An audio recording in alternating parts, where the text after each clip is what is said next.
Hello and welcome. My name is Samuel Ray. This is S-Factor Labs, and I'm going to keep the intro short. Just a day or so ago, at the time of recording, shortly after the story trailer, which I made a video on, Namco, I always mess up their name, Bandai Namco, they released a gameplay preview that is like a solid 13 minutes of gameplay. I was looking forward to this so much. And so since it's that long, I'm going to probably just pause and do little rewinds here and there when I see stuff I want to point out. But we're going to go over this. I'm really looking forward to this game. So let's get into it.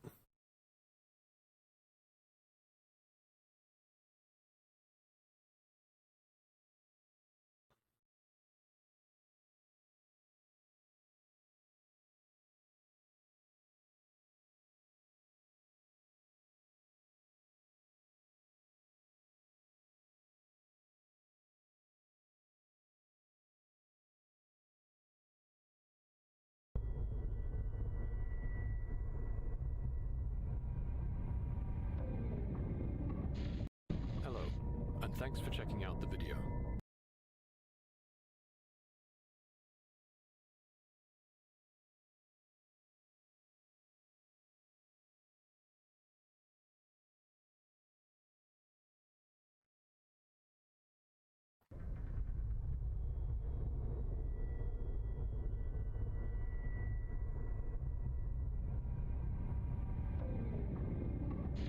Hello, and thanks for checking out the video. With this footage, we'll introduce our new mech action game, Armored Core 6: Fires of Rubicon. We hope it gives you an idea of this title's mood and gameplay. Okay. In a future where interstellar travel is commonplace, Man, this game looks so good. our story begins in a distant star system on the fictional planet Rubicon 3. Like, just the graphical style is good. Our protagonist, an independent mercenary, is smuggled into Rubicon in search of a mysterious new substance known as coal.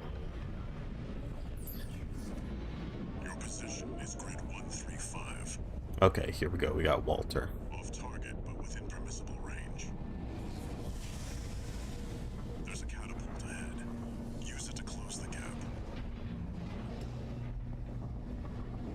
Like, that's the thing about FromSoft. They don't always use the most, like, Huge multi-layered stages will let players make the most of their AC's exceptional movement and attack capabilities. they don't use the most hyper-realistic graphics, but, like, it's art style. They shine in art style.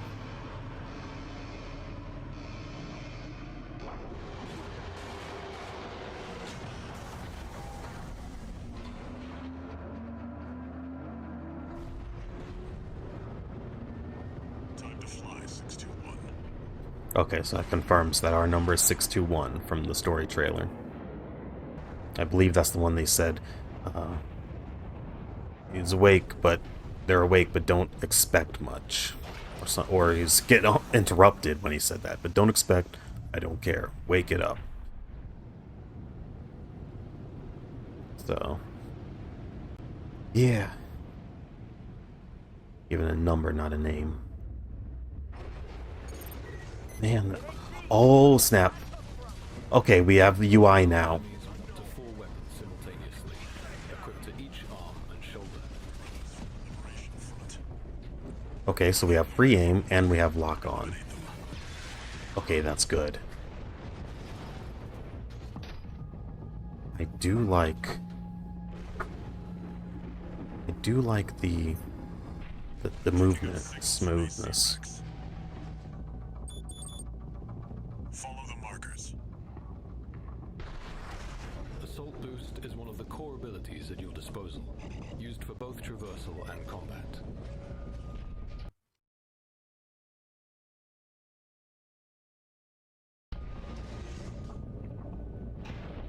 Did you hear anything about what the corps are up to? Yeah, they'll be coming soon. You got us on the run. Oh, you can listen into them? Okay. Being attacked!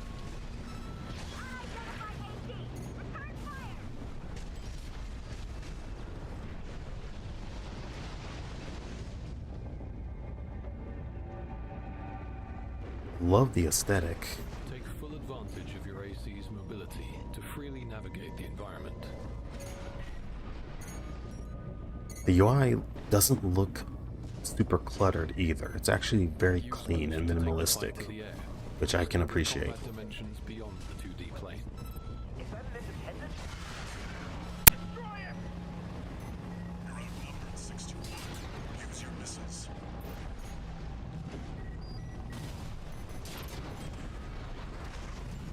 Yeah, the overall like hovering and floating does look like a mixture between Armored Core 4 and Armored Core 3. Like, it's not as fast as 4, which is good for me.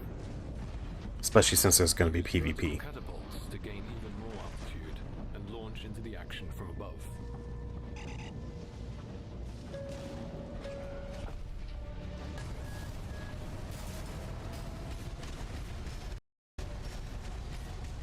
Jeez, that thing's huge. Oh, it's practically an attack helicopter, but futuristic. Okay.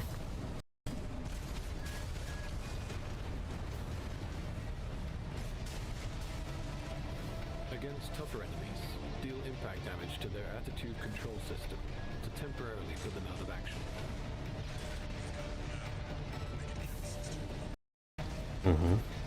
This is called stagger. Any attack received in this state is considered a direct hit.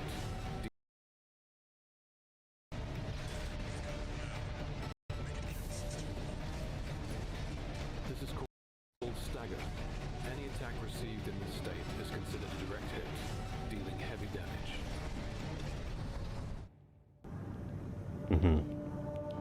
Okay, so stagger enemies to do bonus damage. Makes sense.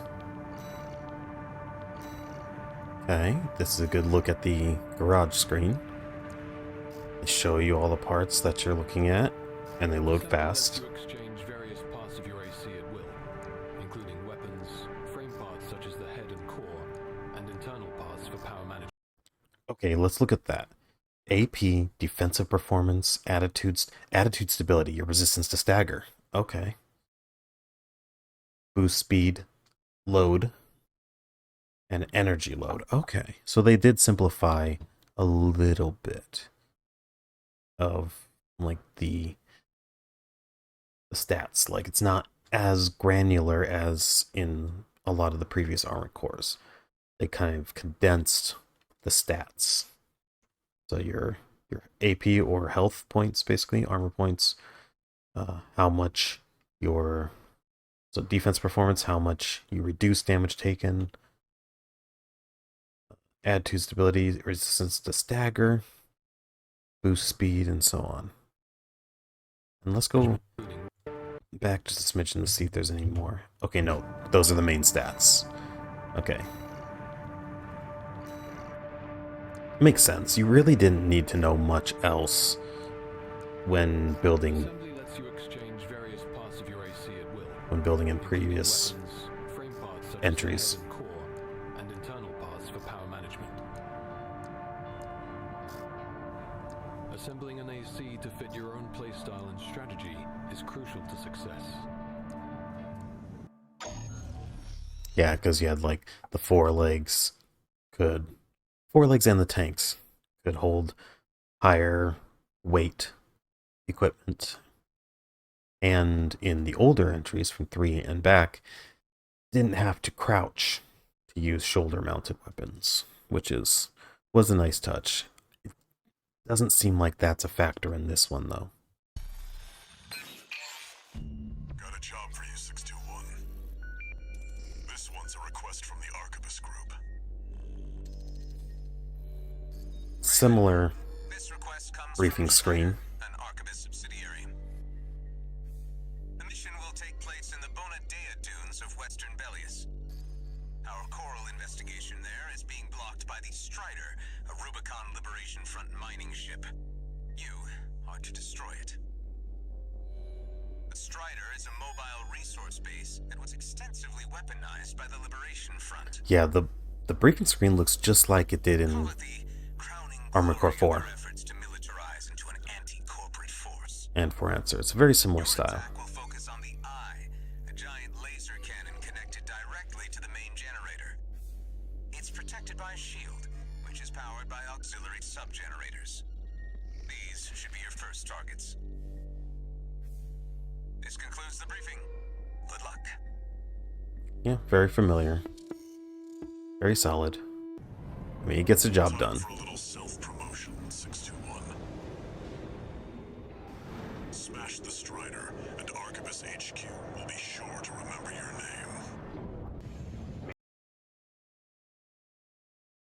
Main system activating combat mode. Commence mission. First, get through all that dust and make contact with the Strider. Here, we're up against an enormous weapon that eclipses our AC in size. Whoa, you could see it in the distance through the sandstorm. That's awesome. Or is that just the fort? Actually, that mystery is really nice. It reminds me of one of my favorite missions from Armored Core 4. One in which the whole area is shrouded in darkness, and so you only get to see when like certain flares go up. That was just such a cool mission. I love that set piece. Limited visibility, fighting forces through it. And yeah, that thing's huge. Holy crap. That's like Arms Fort huge. From Armored Core 4 Answer. Well, 4 and 4 Answer, I should say. Wow.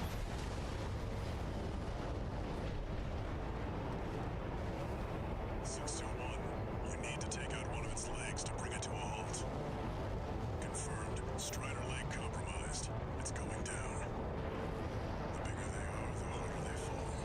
Okay, so you only have to focus on one leg. Nice. Ooh, the way it kicked up all that dust. Alright, now we've got a foothold to get on the deck. Grab on and get to work on the sub-generators. So now you gotta scale it. Okay. Great. An independent merc. The wise guy on the side of the ledge should be taking care of some freelance. Who gives a shit? We'll handle this mission ourselves. Some missions will see you partnered up with LIACs. There's more talking during the missions, though, which takes me back to Armored Core 5 and Verdict Day, though. Just target practice. Done?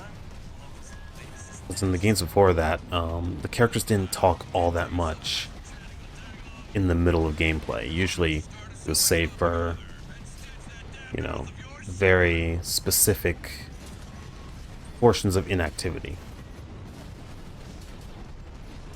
Or like when a new person enters the battlefield, they'll say something in a cutscene, then they might say something right when the gameplay starts, and then they're generally pretty quiet until they're defeated or they defeat you.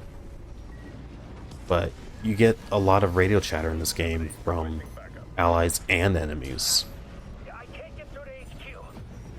which gives a lot of context to the missions. I like that touch.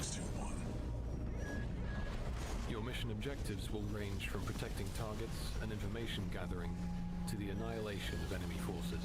This looks so fun. 50%.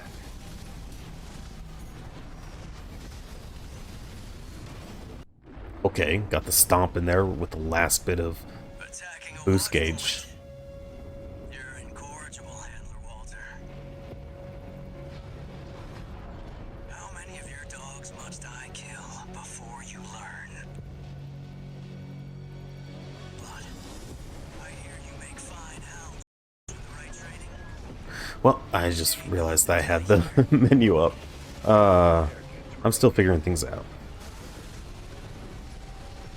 Okay.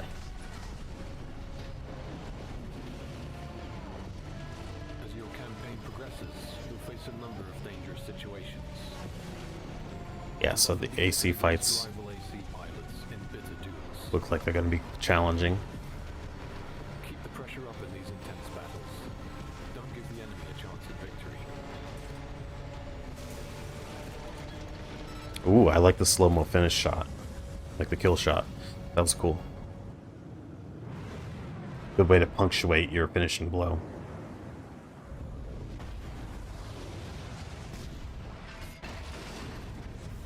Oh, I didn't realize in the first trailer that's an AC type machine. Boss encounters also await you at the end of certain missions. mix of fast and aggressive, presenting a challenge for even the impossibly powerful AC. Okay, I just noticed something there. Even when locking on, you see the targeting reticule, not the big one, but the little red one, takes a second to lock on. So lock time is going to matter still. It's not just a snap-on, instant hard lock. Your FCS will impact how quickly you can acquire a lock.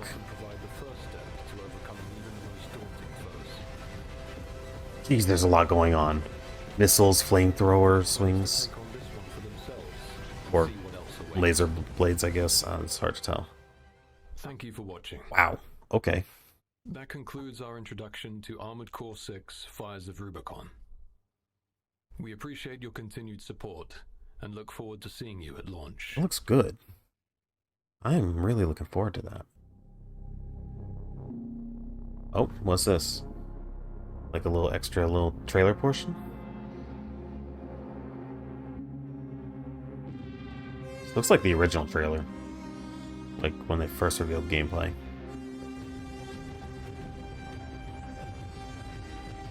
No? Oh, this is pretty new. Oh, the arena? No.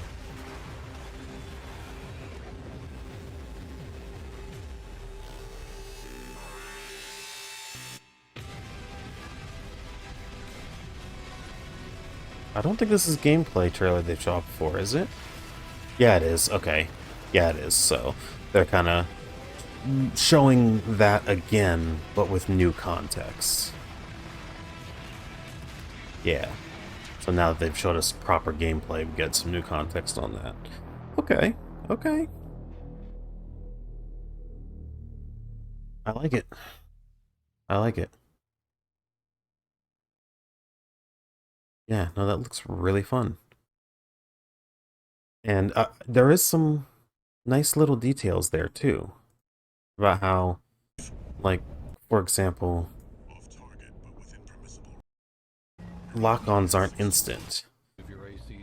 You know, you have the big reticle for free aim, but then when you want to do a hard lock, it takes a second to acquire that. See? Like that. You can see it takes a second to acquire the actual full lock, which means that there must be ways to break that lock, either with fast movement or with jamming machines. So PvP is not going to be like Dark Souls where you just snap on your camera to the enemy and you're just constantly able to see each other. Yeah, see, even when he landed, he lost a bit of the hard lock and then it had to reacquire for half a second. So that already mitigates a lot of the complaints that people had about the lock-on. Like, clearly, it's not instant. And I believe your FCS will be the determining factor on how quickly you can acquire that hard lock. And also from how far away, and maybe the efficacy of that hard lock, how easy or difficult it is to break that lock by moving out of sight. So, or out of that circle reticle, the larger one. So yeah, FromSoft clearly thought about it. You know, it's more approachable for people who aren't familiar with you know, twin stick shooter type controls all the time. But clearly, you're gonna have to move your reticle a little bit. But you're not always gonna have the hard lock for your weapons to just. It's not a case of you instant snap lock on and your weapons are always going to have, you know, the best, like, lead your shots for you and track and everything. Like, no. You have to wait for a properly acquired lock in the center of the circle reticle in order for your weapons to actually land their hits. So that's a nice middle ground between how a lot of modern third-person action games are and how the Armored Core games used to be. And definitely takes some hints from Armored Core 4, which had a pretty generous hard lock. Like, once you acquired a full lock and you take your thumb off the right stick, depending on your FCS and your turning speed, it would follow pretty dang close. Unless they boosted off screen, the locks were hard to break. So it seems to be more along those lines than a Dark Souls camera snap. First, get through all that dust. And I like it. Yeah, see, boom. It's not until you get red lock that you're able to actually use your weapons effectively without wasting your ammo on your shots. So, yeah. No, that's very cool. Yes, gameplay's looking very fun. The more I see of it, the more I'm confident that I'm really going to like this game. It'll be a worthwhile pre-order. That's for sure. I'm definitely going to cover this a lot more on the channel. Like, I have no reason not to. This game is so cool. I love mecha, and it's nice to see a high-profile mecha game being released that's not tied to Gundam, because unfortunately, every Gundam game has some pretty major downsides, or shortcomings, or oversights in their design. To the extent where, like, Gundam Evolution will be shutting down just over a year after it launched. And the other primary Gundam game, Battle Assault 2, is, well, the netcode with its peer-to-peer connections is pretty questionable, pretty iffy. And on PC, apparently it has a lot more issues than on PS4. So, yeah, it's really hard to find a good, polished mecha game to play nowadays. And who else to do it but From Software, who had done it for so long on a low budget as well in the PS2 days and 360 days. Like, this is their highest budget release in the series yet. This is going to be good. This is going to be so good. And, like, a good variety of stuff. You have AC fights that look challenging. You have fights against giant enemies and arms fort size enemies, and like those large bosses that are like double, triple your size, the towering ones. Like, and this thing that just is filling up the screen like you're playing a 3D Danmaku, bullet curtain shoot 'em up, right? But in full range, 360-degree motion. It's like this lock is not, doesn't seem like it's going to be at all an indicator of increased challenge. I also like how he boosted and kicked it away. Create some space. Like, there's going to be a lot of different ways to play, depending on what kind of build you make, too. You can have one where your melee focus is kick the opponent away, and see he's got a gun on each arm. No melee weapons, it seems.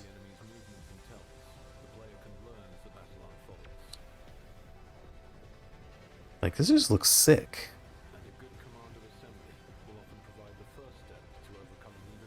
Oh, ACS anomaly. That's your stagger bar. Added to control system. That's the stagger bar. Okay. See, because the player there just got staggered by the boss. Okay, okay. So yeah, it is kind of like Sekiro's posture meter, or I guess you could call it the same thing. What was it, posture? I forget if it was called posture in Sekiro, but essentially the same thing in Sifu. So I mean, it's similar, and it makes sense. It's a way to allow some risk reward. Looks like it slowly empties over time, and attacking, like landing hits on enemies, makes it decrease. Taking hits increases it. The UI is quite readable as well. Doesn't look like there's a lot of useless information that just clutter up the screen. They kept everything on the outer edge except for your ACS anomaly thing, which is pretty important information. It's, just a little below center. And then, of course, your major reticle, which has a couple of bars there to help you keep track of some stuff while you're playing. I think the player ate it there. Like, you bit the dust on that. Yep. Okay. I'm really liking this. I'm really liking this. Okay. Well, I'm definitely gonna get that for sure. I mean, I already was completely sure I was gonna get the game, so this is just making me more sure that I'm going to enjoy the gameplay. So, day one, I'll be on it. And as they release more uh, promotional material for this, I'm definitely going to cover it. All right. Thank you for watching. Subscribe and comment. Well, subscribe if you haven't and hit that bell if you want to see my future uploads. I upload twice a week at the very minimum, sometimes more than that. 2 main uploads, 1 short on the weekend, and 1 stream on the weekend. So 5 different pieces of content every week. So go ahead and subscribe. Share your thoughts with me in the comments. What are your thoughts on the gameplay they showed off here? Now that we got some proper gameplay with UI and everything, and not even super short chunks. They actually show a good amount of the different aspects of gameplay. So what are your thoughts? Are you excited? Are you more excited after seeing this? Are you less excited after seeing it? What are your thoughts on it if you've played previous games in the series? And what are your thoughts if you're completely new to the Armored Core series? I'm definitely looking forward to seeing what you think and talking with you down in the comments.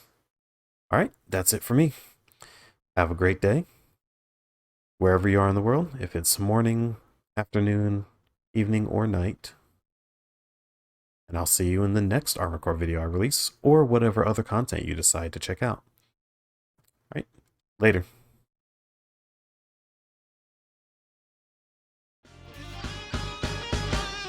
Sam here. Thank you so much for making it to the end of this video. If you enjoyed it, please like and subscribe. That'll help me out a lot as I try to grow this channel and figure out what kind of content I want to continue making for you all. Also, feel free to comment your favorite parts or any other feedback and suggestions you might have. I'll see you there or in whatever I upload next. Have a good one.